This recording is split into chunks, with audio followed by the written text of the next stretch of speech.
സിസ്റ്ററെ ആ കേസിലെ കുട്ടിക്ക് ഭയങ്കര ഛർദിലായിരുന്നു. അപ്പൊ റൂമിൽ നിന്ന് പുറത്ത് വന്ന് കുക്കിങ്ങിന്റെ സ്മെൽ അടിക്കുമ്പോഴത്തേക്കും ഛർദിക്കുമെന്ന് പേടിച്ചിട്ട് ആ കുട്ടി ബെഡ്റൂമിൽ തന്നെ ഇരിക്കുമായിരുന്നു. കഴിച്ചാലോ വെള്ളം കുടിച്ചാലോ ഛർദിക്കുമെന്ന് പേടിച്ചിട്ട് ഭക്ഷണവും കഴിക്കുന്നില്ലായിരുന്നു, വെള്ളവും കുടിക്കുന്നില്ലായിരുന്നു. അപ്പം ഒന്നാമത്തെ കാര്യം പ്രഗ്നൻസിയിൽ ബ്ലഡ് ക്ലോട്ട് ആകാനുള്ള ടെൻഡൻസി കൂടിയില്ല. അപ്പൊ നടക്കാതെ ഇങ്ങനെ തന്നെ കിടക്കുമായിരുന്നു. പിന്നെ ഭക്ഷണവും കഴിക്കാതെ വന്നപ്പോഴത്തേക്കും ബ്ലഡിൽ ക്ലോട്ട്സ് ഫാം ആയി. അപ്പൊ ഇവിടെ വന്ന് നോക്കിയപ്പം കാഷ്വാലിറ്റി നോക്കുമ്പം കാലിൽ നല്ല നീരും ഉണ്ട്, കാലിലെ പൾസും കിട്ടുന്നില്ലായിരുന്നു. നമ്മൾ സ്കാൻ ചെയ്ത് നോക്കി, ഡോക്ടറും ചെയ്തു. അതിനകത്ത് നോക്കിയപ്പോൾ 4 ക്ലോട്ട് ആകണ്ടേ.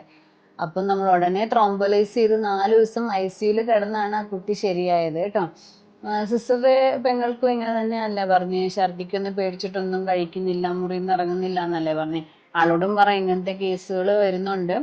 അതുകൊണ്ട് ഭയങ്കര ഛർദിലാണെന്നുണ്ടെങ്കിൽ ഹോസ്പിറ്റലിൽ വന്ന് ഇഞ്ചക്ഷനോ ട്രിപ്പോ ഇട്ട് പോകും, അല്ലാതെ ഒന്നും കഴിക്കാതിരിക്കരുത്. നടക്കുകയും ചെയ്യണം കേട്ടോ. ശരി, അത് മാത്രം ഒന്ന് ശ്രദ്ധിച്ചാൽ മതി. ഓക്കെ ഓക്കെ, ശരി.